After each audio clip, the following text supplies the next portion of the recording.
Russian missiles have hit key parts of Ukraine, including the capital Kyiv, the Black Sea port of Odessa, and Kharkiv. Ukraine's Air Force claims to have shot down 34 cruise missiles overnight. Russia reportedly launched a total of 48 Caliber-type cruise missiles. The Zaporizhzhia nuclear power plant, which is Europe's largest nuclear power plant, lost power due to the missile attacks. Ukraine's military also claims to have pushed back Russian forces in Bakhmut. Georgia has announced that it is halting plans to introduce the controversial Foreign Agent Bill after mass protests broke out 2 days ago. The ruling party has said that the bill had been represented in a bad light and in a misleading way. The party plans to launch public consultations to better explain the law's purpose. The bill required any organization receiving more than 20% of their funding from overseas to be registered as foreign agents. The Kremlin has expressed concern over the unrest in Georgia. It says that Russia is not involved in the proposal of Georgia's foreign agent bill in any way. The Kremlin statement comes after 2 nights of violent clashes. People are continuing protests despite the withdrawal of the controversial bill. Some say that the protest is not just about the bill anymore, but about the Russian nature of the ruling Georgian Dream Party. Protesters and police clashed in Greece during a demonstration against the country's crumbling rail network. Angry citizens poured out onto the streets after 57 people were killed in a train crash on February 28th. Masked protesters threw petrol bombs at the police. Police used tear gas to disperse the crowd. Transport workers, students, and teachers participated in the demonstrations. Clashes erupted in the Bolivian capital of La Paz during a teachers' protest. Protesters threw objects at police officers. Police resorted to pellets to take control of the situation. Teachers are protesting against a new curriculum set by the Ministry of Education. 2 protesters were detained for carrying explosives. Protesters in Israel have kicked off a National Day of Resistance. This is to escalate resistance against the government's plan to overhaul the country's judiciary. Demonstrators have blocked the main junctions across the country. They have threatened to slow down traffic at an international airport. This is to disrupt Prime Minister Benjamin Netanyahu's plan to travel to Rome. Pakistan police and supporters of former Prime Minister Imran Khan clashed in Lahore. Police fired tear gas shells and used batons. Authorities had banned all forms of protests, rallies, and sit-ins. This came on the same day when the PTI workers were to hold a rally for Imran Khan to begin his election campaign. 1 PTI supporter has died. 12 have been arrested. At least 7 police officers have been injured in the clash. The Taliban governor of Afghanistan's Balkh province has been killed in a blast. Mohammad Dawood Muzambil was one of the highest-ranking Taliban officials. He was initially appointed as the governor of the eastern province of Nangarhar. It remains unclear what caused the blast. 2 other people were also killed in the explosion. A US intelligence report has said that North Korean leader Kim Jong-un will probably test a nuclear device again. The 2023 annual threat assessment report pointed out that Kim Jong-un is likely to continue firing nuclear-capable missiles in order to normalize it for Pyongyang. The most isolated country in the world has conducted 6 nuclear tests since 2006. The last nuclear test was in 2017. US State Department spokesperson Ned Price will soon step down from his position. Indian-American Vedant Patel, who is currently working as the deputy spokesperson, will become interim spokesperson. Patel worked as US President Joe Biden's assistant press secretary and spokesperson. During his tenure, Price has led over 200 press briefings. Price's replacement has not yet been announced. More than 100 unaccompanied children and teenage migrants from Guatemala have come back home. They were found in a truck trailer in Mexico, which was headed to the US. The Central American country already received around 430 unaccompanied minors from Mexico and the US between January and March. Officials say that increasing return of children and teenagers is concerning. Many teenage boys only have a primary school education.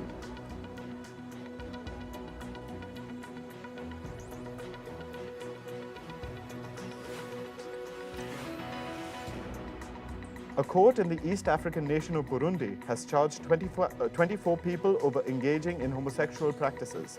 17 men and 7 women were detained in February. Burundi criminalized homosexuality in 2009. It can lead to a prison sentence of up to 2 years for consensual same-sex acts. Earlier this month, the country's president said, and I quote, "I ask all Burundians to curse those who indulge in homosexuality because God cannot bear it."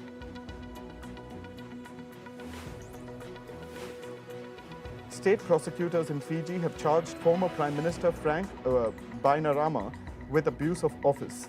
He had led the Pacific Island nation for 16 years. Bainimarama resigned from the parliament with immediate effect, but said he had no intention of quitting politics. In February, Fiji's parliament suspended Bainimarama until 2026 after he delivered a speech criticizing his successor. He accused the current president of failing to protect the constitution.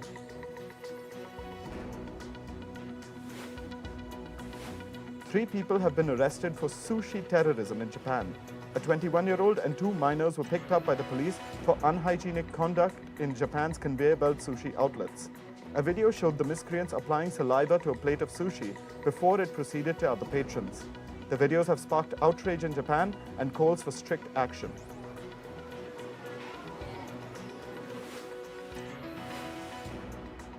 Nearly 200,000 people in Thailand have been admitted to hospitals this week due to air pollution.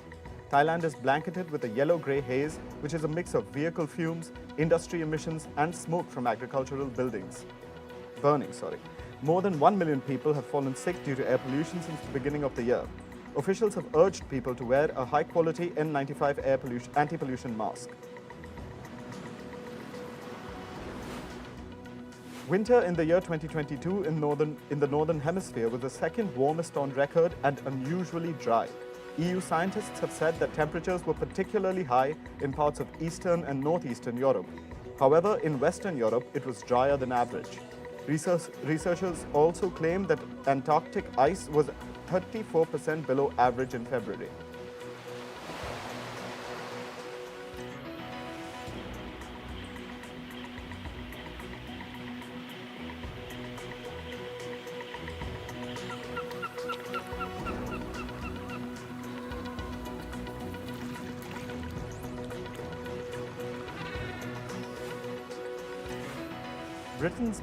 Britain's Met Office has warned of strong winds and blizzard conditions. This is expected to bring serious travel disruptions across the country. Wednesday night was the coldest of the year so far. Temperatures plummeted to -16 degrees Celsius in parts of Scotland. A significant disruption to transport, power lines, and the phone network is likely.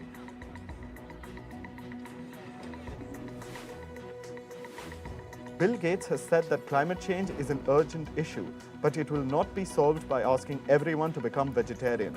The meat industry has a notoriously high carbon footprint. The current food system is responsible for about 35% of total anthropogenic greenhouse gases. Bill Gates also pointed out that climate change is creating more need for energy used in air conditioning, which will only increase. Over 170 trillion plastic particles have been found in the world's ocean. If weighed, the plastic waste equals to around 2.3 million tons. Scientists have urged an immediate policy action to curb plastic release. Plastic waste releases toxic chemicals into the water, affecting marine life. Only 9% of global plastics are recycled every year. The UN has agreed to create a legally binding global plastics treaty by 2024.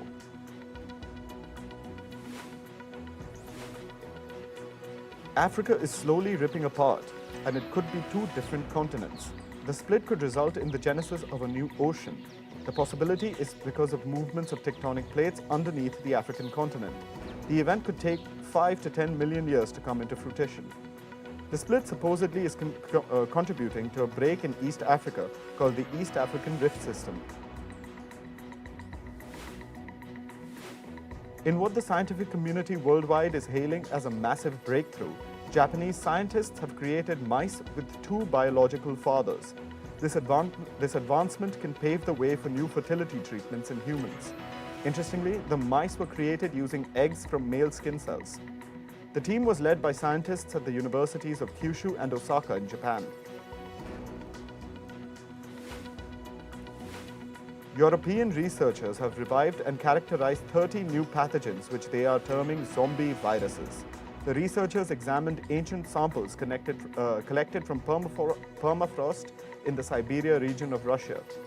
The team has found that they remain infectious despite spending many millennia trapped in the frozen ground.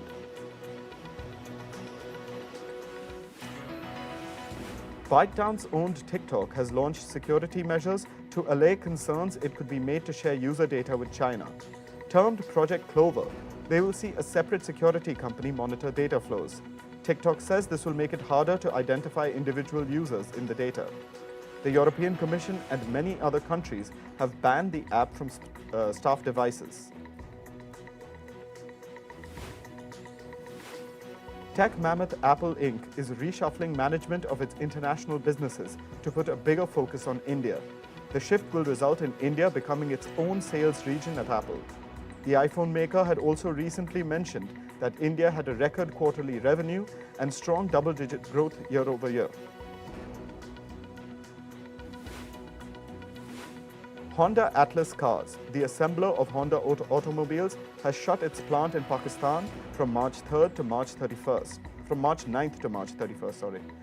The car manufacturer has blamed the country's ongoing economic turmoil for its decision to shut down operations. In a notice sent to the Pakistan Stock Exchange, the automaker said that the decision has been taken as the company's supply chain has been severely disrupted. Volkswagen has warned that the European Union that the US is beating it in the race to attract battery makers. The company has told the EU it is making faster progress in building a US battery factory than one in Eastern Europe. Volkswagen is attributing the disparity to huge subsidies made available by the White House. The latest development is adding pressure to Brussels to offer bigger green incentives.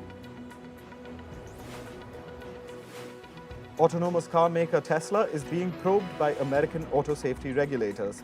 An investigation into the company's Model Y SUV is underway. The regulator has received 2 reports claiming that the steering wheel of the 2023 Model Y variants had detached while driving. 120,000 Tesla Model Ys are within the purview of the regulator's probe. British-American cybersecurity firm Darktrace has warned that AI-enhanced scams are rising after ChatGPT's release. The company says it has seen an increase in criminals using artificial intelligence to create more sophisticated scams. According to Darktrace, criminals are using AI to con corporate employees and hack into businesses. Crypto-focused bank Silvergate Capital Co. has said it plans to wind down operations. It will voluntarily liquidate after it was hit with losses following the dramatic collapse of crypto exchange FTX. The bank's shares tanked 35% in after-hours trade. The decision to shutter the bank comes after the company warned last week that it was evaluating its ability to operate.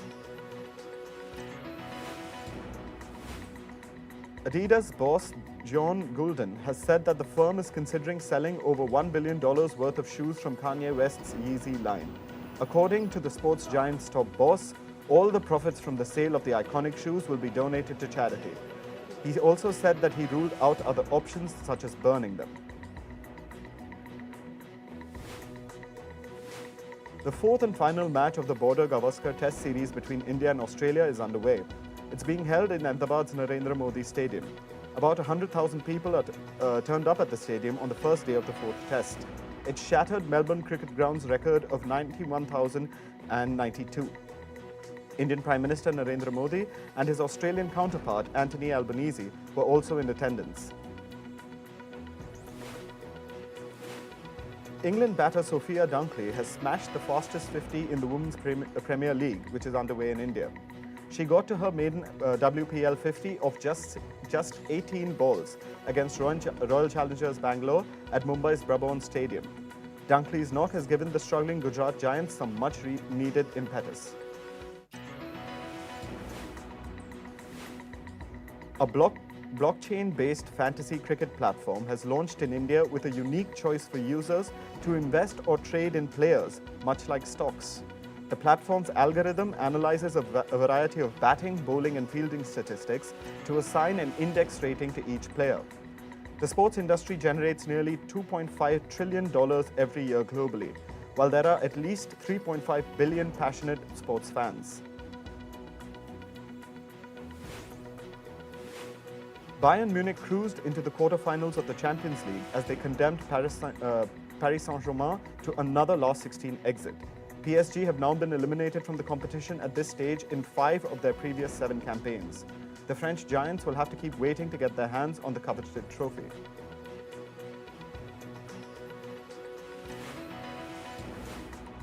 Arsenal manager Mikel Arteta will not reveal if striker Gabriel Jesus has travelled for the first leg of his side's last 16 Europa League tie.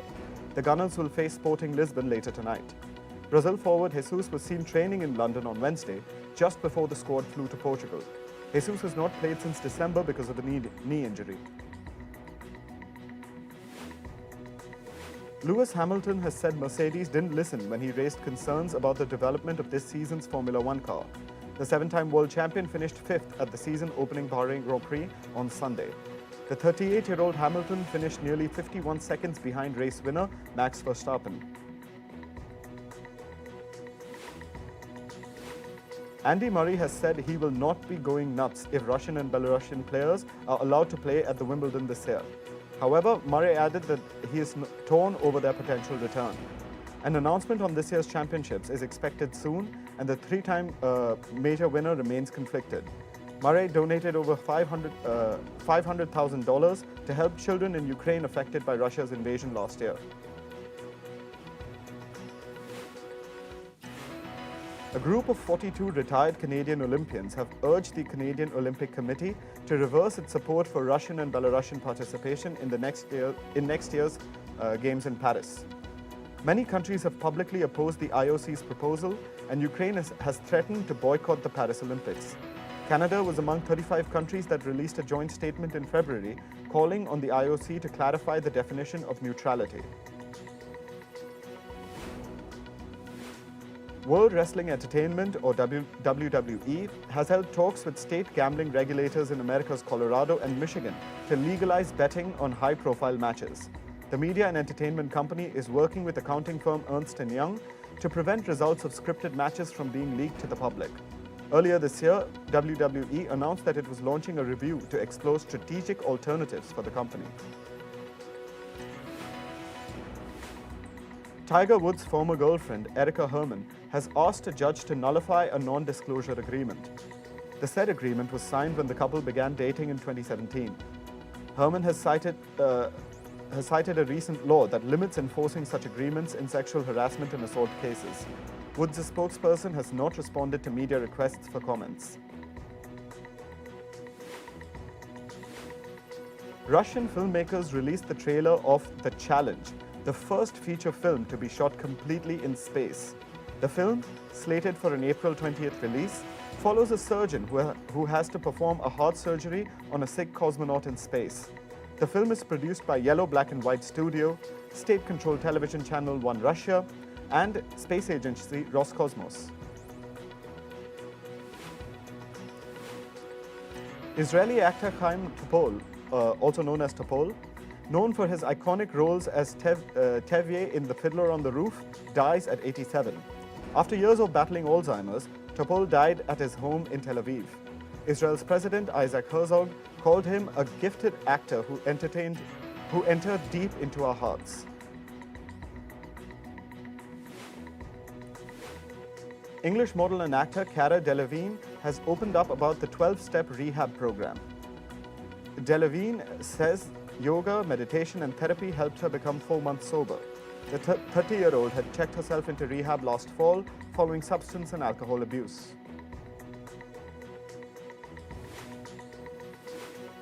Emma Hemming Willis shuts down reports that Bruce Willis's ex-wife Demi Moore moved into their family home. It was reported that Moore is working together with Emma to look after the actor after his dementia diagnosis. Taking to Instagram, she wrote, "Let's nip this one in the bud. This is so dumb. Please stop." Talks are on at Peacock for an 8-part series on boxing icon Muhammad Ali. Hollywood's Morgan Freeman is on board as a producer for the series. The scripted drama, titled Excellence 8 Fights, will be written by Oscar-winning writer Kevin Wilmot. It will be based on Jonathan Eag's definitive biography, Ali, A Life. The series will chronicle 8 defining moments in the boxer's life. RuPaul, American drag queen and face of the series Drag Race, has called anti-drag bills a classic distraction technique. In a video posted on Instagram, RuPaul urged people to register to vote to bring real solutions. The response comes in light of proposed bans on drag performances by conservative lawmakers in the US. American television host and comedian Jimmy Kimmel is ready in case a potential Oscars Slapgate scandal arises again. "I size them up, and if I'm bigger than they are, I beat them on television," the third-time host said. The ceremony, slated for March 12th, already has a crisis team and champagne-colored carpet in place after last year's incident. K-pop band New Jeans, known for its Y2K aesthetic, is the new global brand ambassador for Levi's. The denim brand announced this partnership to mark 150 years of its 501 jeans. The year-long partnership will include a brand new campaign and a band performance live from Seoul.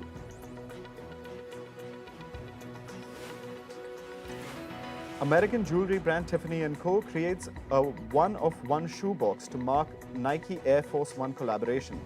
The box, forged in .923 sterling silver, took 155 hours to make and weighs 23 pounds. Tiffany's trademark Robin's egg blue color and Nike's swoosh logo are highlights of the box. The British royal family declined an invitation to Prince Harry's daughter Lilibet's christening. They say this was due to security and planning protocol. Reports say that King Charles and Prince William cannot fly together. Prince Harry and Meghan Markle's daughter was christened at their Montecito residence in a private ceremony.